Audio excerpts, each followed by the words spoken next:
세상에는 수많은 사건 사고들을 예견하여 이름을 알린 수많은 예언가들이 존재합니다. 그들 중 대다수는 사기꾼으로 파명되기도 했지만 그럼에도 말도 안 되는 사건들을 적중시켜온 예언가들은 분명 존재했고 또 존재하고 있습니다. 우리는 이를 하늘의 비밀이 새어나간다는 의미로 천기누설이라고 말하니 우리 대한민국에는 조선시대부터 내려오는 천기누설의 결정체로 불리는 하나의 예언서가 존재합니다. 바로 정감록인데요.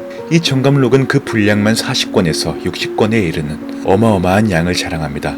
그런데 이 고서가 현재의 시국 속에서 다시금 재조명되고 있으니 여러분도 아시다시피 올해는 유난히 사건 사고가 많았습니다. 전염병에 태풍에 지진과 홍수, 메뚜기 떼까지 예언가들 뿐만 아니라 수많은 환경학자들이 앞으로 더욱 거세질 천재지변을 예상하는 현 시점에서 이 정감록에는 이 모든 재앙을 피할 수 있는 비밀의 땅이 숨어 있다고 합니다. 혹시 여러분은 들어보셨나요? 오늘 영상의 주제, 정감록에 기록된 지구상에서 가장 안전한 땅, 천의 요새 10승지에 관한 이야기입니다.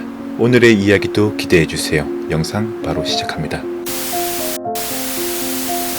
오늘날 우리는 대한민국을 헬조선 혹은 불반도라고 부르곤 합니다. 하지만 현 시국이 아무리 힘들다고 한들 우리의 과거, 진짜 조선시대에는 비할 바가 아닌데요. 수많은 역병이 창궐하던 당시 걸핏하면 왜구와 오랑캐의 침략 속에 털리는가 하면 당시로서는 정체를 알 수 없던 천재지변으로 백성들은 걱정과 불안의 나날을 보내야만 했습니다. 이러한 암흑기에 누가 언제 썼는지도 알 수 없는 하나의 책이 나타나 대중들로부터 큰 반향을 일으켰으니 반왕조적 색채로 인해 조선시대의 금서로 지정되어 암암리에 퍼져나가기 시작합니다. 이것이 바로 오늘 말씀드릴 정감록입니다. 이 정감록의 탄생에 대해서는 명확하진 않으나 한간에는 그 배경에 관해 여러가지 탄생설이 존재합니다. 그중 유력한 것은 외적의 침입으로 인한 혼란과 관료들의 부정부패가 끊이지 않던 조선 중기에 조정에 대한 불만이 극에 달한 민중사회 속에서 제작되었다는 것인데요.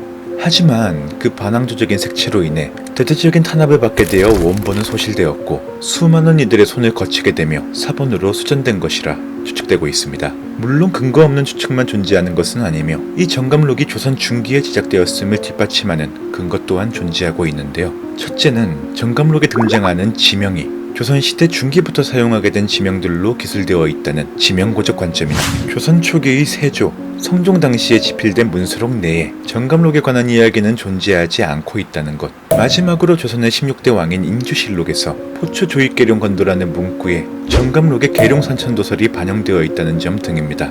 국사 시간에 배운 만큼 잘 아시겠지만 1506년부터 1637년을 말하는 조선 중기는 진정한 헬조선을 증명하는 최악의 해였습니다. 임진왜란이 일어난 것이 선조 25년 차인 1592년부터 1598년이었고 병자호란이 일어난 것이 인조 14년인 1636년이었으니 정감록이 인조실록에 등장했던 당시의 상황에서 민중들이 얼마나 큰 고통 속에 몸부림쳤을지를 짐작할 수 있는 부분입니다.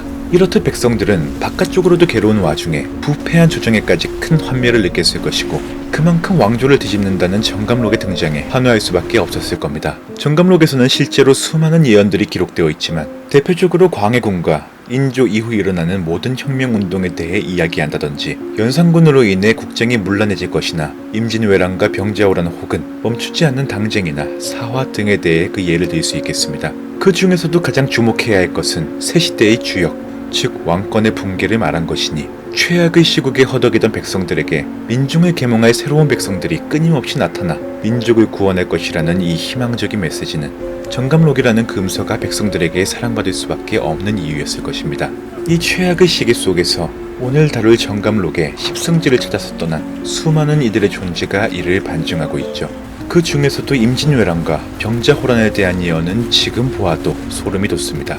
사라자수오 여인대화가 인부지라 화라자수오 18가공이라 임진왜란 때는 계집사람이 별을 인 것이 사람인 줄을 모른다. 이를 해석해보자면 나를 죽이는 것은 무엇인가? 계집사람이 별을 머리 위에 이고 있으니 그것이 사람인 줄 알지 못하며 이는 외자를 파지한 것으로 외인이 침략하여 화를 당할 것이다. 나를 살리는 것은 무엇인가? 18에 공을 더했다. 이는 소나무 송자를 말하는 것으로 명나라 장수 이효송이 와서 조선을 도와주리라는 것을 암시한 것이다. 실제로 이 당시 이를 알게 된 외병들은 소나무가 있는 곳은 물론 지명에 송자가 들어가는 마을까지도 피해 다녔다고 합니다. 임진왜란을 버틸 수 있었던 비결이 바로 이 이재송송, 바로 이로움이 소나무에 있었다는 뜻이었죠. 그리고 정감록에서는 조선 침략에 대해 예언한 일본 공주에 대한 이야기도 있는데요. 웨이 공주가 말하길 조선에 도움을 주게 될 자는 명나라 장군 이여송이며 조선 침략이 끝내 실패할 것이라는 미래가 보이니 진출을 반대한다. 허나 이 설득이 끝내 실패하자 소유송자를 가진 이를 반드시 조심해야 한다고 말했다고 합니다. 또 정감록에는 청태종이 10만 대군을 이끌고 와 인조가 삼전도의 굴욕을 당했던 병자호란에 대한 이야기도 존재하는데요. 사라자수오 우하황산이 천부지라 화라자수오 부토는 온토니 종토하라. 나를 죽이는 것은 무엇인가? 비우 아래하 외산, 즉 비우 아래에 외산자를 가로로 놓았는데 그것이 하늘에서 오는 것인 줄 모른다는 말로 이것은 눈설자를 파지한 것으로서 대설이 쏟아지는 엄동설안의 병자호란이 터져 산으로 피난을 간 백성들 대부분이 얼어 죽게 되는 의미였다고 합니다.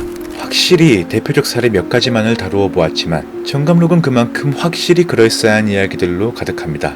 자, 이제 본론으로 들어가서 이렇게 끔찍했던 헬조선 역사 중에 이 모든 참사를 피할 수 있는 선택받은 지역 10개에 이르는 십승지가 존재했으니 실제로 임진왜란과 병자호란 당시 이 십승지를 찾아 떠난 백성들은 부지기수였다고 합니다. 승지라는 말은 사전적 의미로 자연 경관과 거주 환경이 뛰어난 장소를 말하지만 역사적으로 조선 중기와 후기의 사회적 혼란, 개인의 삶을 지킬 수 있는 피난지를 말합니다. 정감록에서는 이를 십승지지라고 표현하고 있죠. 이 십승지는 현대에 들어 대한민국 국민으로서 꼭 가봐야 할 명소로 자리매김해 있습니다. 하지만 최근의 이 불안정한 시국 속에서 만약 최악의 위기가 도래한다면 이곳이 한반도에서 살아남을 수 있는 유일한 지역이 되리라는 속설 또한 돌고 있습니다. 태풍과 허리케인, 전염병, 폭우로 인한 홍수나 대지진 앞에서도 이 10개의 지역에서만큼은 무사히 살아남을 수 있을 것이라는 이야기인데요. 이 천의 요소를 일컬어지는 10개의 지역들에 대해 지금부터 알아보겠습니다.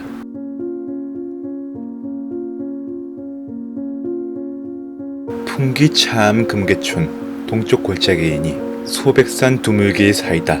경북 영주에 있는 풍기는 십승지 중에서도 1번지로 꼽히는 곳입니다. 인삼이 유명하다고 잘 알려져 있는 이곳에는 금이 박힌 닭 모양의 바위가 있다 하여 이름 지어진 금계리가 있는데요.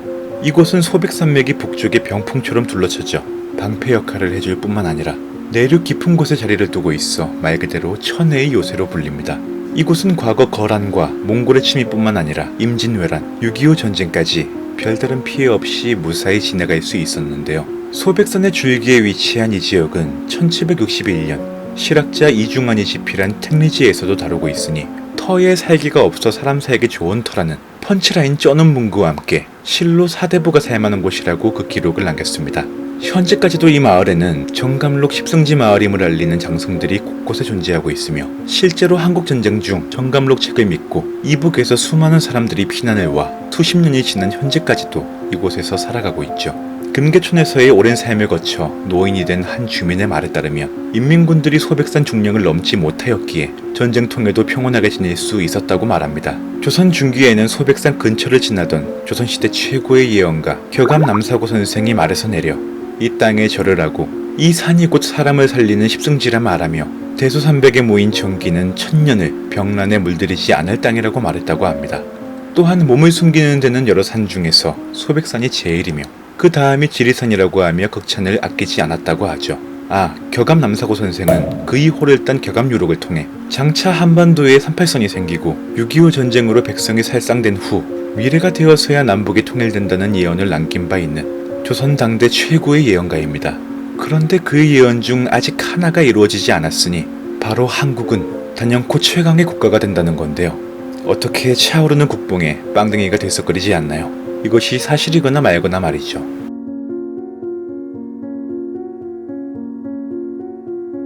오며 아래 삼치의 한가운데 천여 명의 사람이 살 수 있다. 십승지 두 번째 장소인 영월에 정동 상류에 얽힌 이야기입니다. 여기서 정동은 별도의 지명이 아닌 영월 동쪽에 흐르는 동강의 상류 지역을 말하는데요. 이곳은 삼면이 산으로 둘러싸여 깊은 계곡이 있는 것이 특징입니다. 이곳 영월군의 동쪽 복례 이교에서는 동강과 만나는 석항천을 가운데에 두고 위로는 동강, 석항천 아래로는 옥동천이 흐르고 있어 연하리를 중심으로 사방이 포위된 형상이죠. 석항천이 흐르는 연하리 일대와 연하계곡을 따라 들어가면 골짜기 안쪽에도 농경지가 제법 있어 촌락을 이룰 만한 곳으로 가히 십승지라 부를 만한 지역입니다. 이곳 역시 한국전쟁 당시 수많은 이북 주민들이 몰려왔는데요. 현재 영월에 살고 있는 정모 할아버지는 그 증조 할아버지 때부터 영월에 자리 잡고서 한 번도 영월을 떠난 적이 없다고 합니다. 그의 말에 따르면 6.25 당시에도 영월만큼은 별다른 피해가 없었다고 말하며 사실 전쟁이 난 것도 모를 정도였다고 하니 이 지역이 얼마나 안전한지를 보증할 수 있겠네요. 정감록이 작성된 그 옛날 과거 조선시대에도 영월에 대한 기록은 존재합니다. 김효사화 당시 중중에게 숙청을 당한 조광조의 후손들이 목숨을 보존하기 위해 숨어둔 곳이 이곳 영월의 미사리이며 방랑시인 김삿갓 또한 그 할아버지가 홍경래의 난에 휩쓸려 멸문지화를 당한 이래 어머니와 함께 이 영월로 피신했었다고 하는데요. 참고로 김삿갓이 방황을 시작하게 된 이유에 대해서 이야기하자면 홍경래의 난 당시 조부였던 김익순이 항복함에 따라 김삿갓의 집안은 연좌제로 망하게 되었고 후일 사면을 받아 응시하게 된 과거에서 자신의 조부를 몰랐던 김삿갓은 김익순을 비판하는 글로 장원급제를 하게 됩니다. 후일 그가 자신의 조부임을 알게 된 김삿갓은 큰 회의감에 빠져 벼슬을 버리고 방랑을 시작했다고 하죠. 현재 이곳 영월에는 김삿갓 유적지와 문학관이 존재하며 별마루 천문대 등 다양한 관광지가 존재합니다. 세상의 천지지변과는 별개로 꼭 한번 가볼 만한 아름다운 지역이 아닐까 합니다.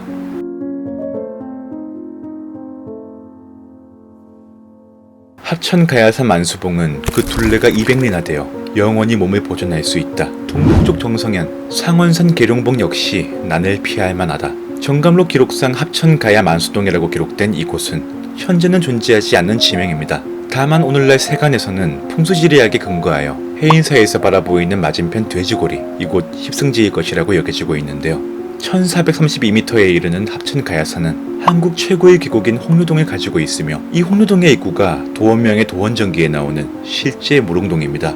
지금은 비록 능선과 산자락이 잘리고 토막나 그 깊이를 가늠할 수는 없지만 가야산 학소대는 신라시대 최고의 천재인 최치원이 신선이 되기 위해 입산했을 정도로 아름다운 심산유곡을 자랑합니다. 이외에도 율곡이 김종직, 한강정구, 성혜영 등이 가야산을 유람했다고 알려져 있죠. 해인사는 가야산 가장 깊은 곳에 있는 피신처로 한국전쟁 당시 수많은 문화재와 관광자원이 파괴되는 와중 놀랍게도 이곳 해인사의 8만대장경만큼은 살아남았는데요. 여기에는 또 하나의 사실이 존재하고 있으니 빨치산이 이곳을 점령했던 당시 우리 군은 이 8만대장경을 훼손하지 않기 위해 그 치열한 전쟁의 와중에도 폭탄을 쓰지 않고 기관총으로 탈환에 성공했다고 하는데요. 이렇게 목숨 걸고 지켜낸 게 문화재인데 지들 멋대로 파괴하고 가져간 일본을 생각하면 8만대장경이 이곳에 들어선 이유가 바로 화재, 수재, 풍재 등의 삼재를 피할 수 있는 깊은 산이었기 때문이라고 합니다.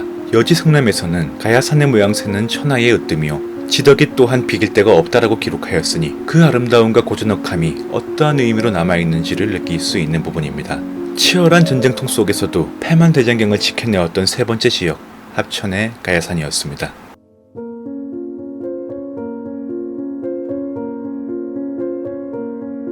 금당과 맛지를 합하면 소유가 없사하니 큰 냇물이 없어 아쉽다. 예천에 위치한 금당실 마을은 마을 내에 고인들 무덤이 산재합니다. 이는 그 역사가 청동기 시대부터 이어졌던 것을 알 수 있는 부분인데요. 이곳은 기록상으로 600여 년 전인 15세기 초 감천 문씨가 정착하여 살았던 것으로 그의 손자 문부경의 사위 박종린과 변응령이 금당실의 터전을 잡게 되며 후손들이 번성해 마을을 형성하게 되었다고 합니다. 조선 태조가 조선을 건국하던 당시 이 금당실을 도읍지로 정하려 했을 만큼 이곳은 명당으로 알려져 있고 이 금당실 마을이 금당인 것은 마을 지형이 물에 떠있는 연꽃을 닮았기 때문이라고 합니다. 정감록에서는 금당실 마을을 흉년, 전염병 등의 악재가 들어올 수 없을 만큼 땅의 기운이 좋고 청정하며 안전한 지역이라고 나타내었습니다.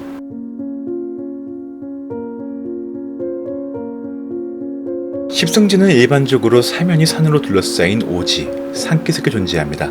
하지만 이곳 부안 변산만큼은 십승지 중 유일하게 바다를 근처에 두고 있는데요. 이곳은 항구로 유명한 곰소항, 격포항 등 풍성한 바다에 넓은 들판, 변산이라는 명산을 두고 있어 국민들 사이에는 변산반도로 알려져 있습니다. 이곳 부안은 서쪽 해안에 위치한 만큼 과거 외구의 잦은 노략질로 마땅한 피신처가 없었는데요. 변산만큼은 바다와 들판, 깊은 계곡이 포진하고 있어 사람을 살리는 땅이라고 불렸다고 합니다. 동국어 지지에는 그 당시 변산의 풍경을 자세하게 묘사하고 있으니 변산의 동남쪽에 있는 우반동은 산으로 빙 둘러싸여 있으며 가운데에는 평평한 들판이 있다. 소나무와 회나무가 온 산에 가득하고 봄마다 복사꽃이 시내를 따라 만발한다. 또 조선 중기의 문신인 공극중은 이 변선의 우반동에 대해 말하길, 변선의 남쪽에 우반이라는 마을이 있으니 아름다운 포구와 산수가 어우러져 절경을 이룬다. 모두가 극찬한 이 풍경을 증명하듯 병자호란 이후 조선의 실학자 반개 유형원이 여러 곳을 옮겨 다닌 끝에 이곳에 자리를 잡아 20년간 반개 수록을 작성한 것으로도 알려져 있습니다.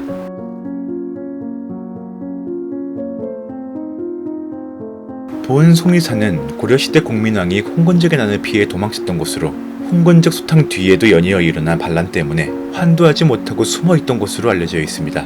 세조 또한 송리산 깊이 자리 잡은 이곳 법조사를 다녀간 것으로 기록되어 있는데요. 이중환의 택리지에서 역시 난리를 피할 수 있는 곳이라고 기록된 이곳 송리산과 송리산 국립공원의 남단 경계 구병산에는 한국전쟁 당시 실제로 십성지를 찾아온 이들이 많았습니다. 구병리는 이웃한 만수리와 함께 북서쪽으로 한남 금북정맥, 북으로 송리산 천왕봉, 동으로 백두대간 형제봉, 남으로 구병산 줄기 사이에 병풍처럼 에워싸여 있습니다. 기록상 송리산 아래 지흥항은 멍에목과 돌목을 말하며 지형이 소의 자궁과 같아 우복동으로 일컬어지는 길지 중 길지이자 명당 중 명당이라고 하죠.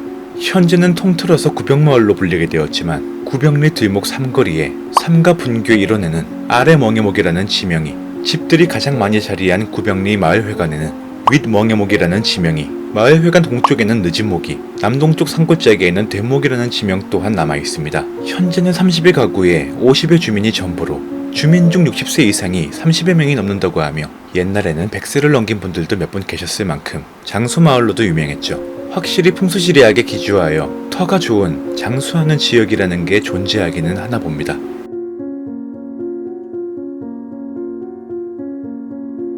해발 460m 내외의 고원지로 늘 구름이 머무는 이곳은 신라 경도광 16년에 이르러 운봉이라는 고을 지명을 가지게 되었습니다. 한국 지명 총람에는 한 여인이 이성계를 운봉의 황산으로 안내해 외장 아제발도를 죽이고 외적을 물리치게 했다고 기록되어 있는데요. 그 여인을 산신령이라고 생각한 이성계는 여상을 새겼고 그 고개를 신령이 사는 고개라 하여 여원치라고 불러왔다고 합니다. 현재는 1914년 일제의 행정구역 통폐합에 따라 운봉군과 남원시가 강제 병합되는 바람에 남원군, 즉 남원시가 되고 말았죠. 운봉은 예로부터 높은 산속임에도 사람이 살만한 풍요의 땅으로 손꼽혀왔습니다. 비옥한 넓은 땅에 연중 메마르지 않는 지리산에 물이 내리면 남원 정령지에서 발원되는 물은 추천면 고기 상거리에서 갈라져 낙동강 지류인 남강과 섬진강으로 흐르는데요. 운봉 사람들은 이 물로 농사를 지었고 지리산에 올라 산나물을 얻어내었다고 합니다. 이곳의 특징은 람천의 출구에서 구령천의 출구인 구령폭포에 이르기까지 황산, 남산, 수장봉 등의 산지들이 위치하여 삼재나 외적이 침범하기 어렵다는 것으로 마을을 통과하는 하천으로 인해 자급자족이 가능하다는 것은 십승지에 꼽힐 이유로서 부족함이 없을 듯합니다.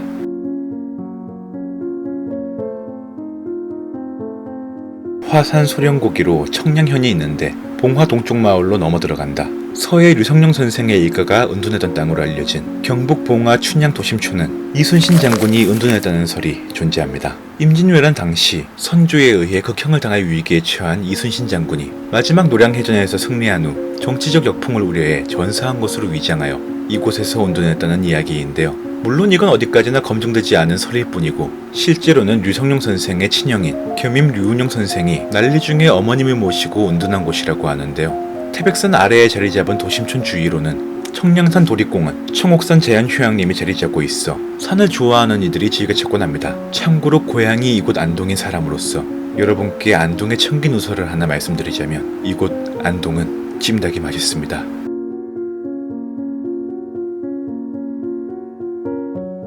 마곡산은 주변 산세가 겹겹이 쌓인 곳으로 백범 김구 선생과 매월당 김시습이 이곳에 은신한 것으로 유명합니다. 김구는 명성황후 시해 사건에 격분하여 일본 장교를 죽이고 이곳 마곡사까지 내려와 은신했었는데요. 그가 조국 광복운동을 시작하기까지 이곳에서 약 3년을 숨어 지내고서야 가능했다고 합니다.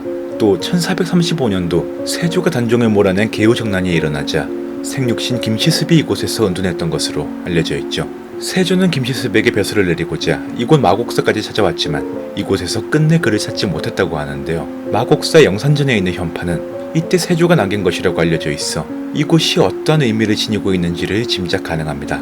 다른 십승지처럼 이곳도 나라에 난리가 있을 때마다 십승지를 찾아온 사람들로 유난히 붐볐다고 하니 1800년대 이후에는 전국의 유생들이 이곳으로 몰려와 가문의 뿌리를 내리고자 했다고 합니다. 또한 다른 십승지와 같이 한국전쟁 당시에도 수많은 이북 주민들이 몰려온 것으로 알려져 있죠.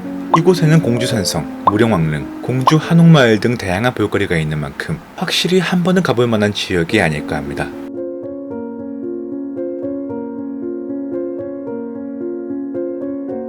십승지의 마지막 지역, 바로 무주입니다.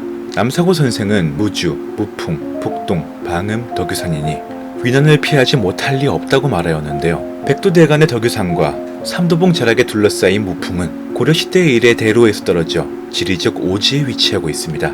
큰 하천을 끼고 산으로 둘러싸인 넓은 분지 지형이 바로 그 특징인데요. 남사고 선생이 말하길 무풍의 복지라였으며 곧 바깥쪽은 온 산에 밭이 기름져 넉넉하게 사는 마을이 많으니 이 점은 속리산 이북의 산과 비교할 바가 아니다라고 하여 그 가치를 전한 바 있습니다.